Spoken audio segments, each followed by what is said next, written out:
Beraz, Bizarginak pentsatu bezala, el señor está servido esan zionean, gogaiturik sentitu zuen, zegoenean jarraitzeko gogoz, talkoaren umetako nabardura inosente eta sekretuaren memoria falta ez zuten usain aitatiarraien babesean. Azkenean, Bizarginak prezioa jakinarazi zionean, altzatu beharra izan zuen. Egunkaria apal gainean utzi zuen, kolorea beren forma bezain biribila izan arren, kobalto urdina, goroldio berdea, arrosa beroa, edukido likido bat, erabat dudamudazkoa zuten flasko mutur zilarrezko duen ondoan, patrika guztiak non gordeta zeukan ezekien diruaren bila miatu ahal izateko.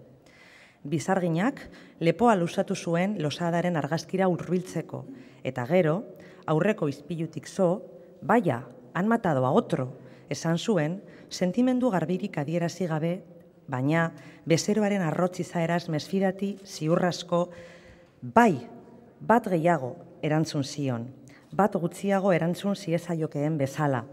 Eta berriro ere, lehenago kezka bera sentitu zuen, Guardia Zibilaren heriotzak posa ematen ziolako. Nolanahi ere, haren aurpegi beltzak izaera zital eta gaiztoa adierestin zuela erabaki zuen.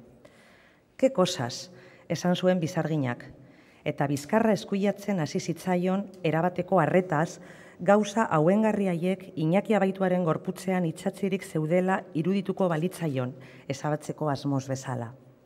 Eta eskuila astinduz, ateraino jarraitu zion.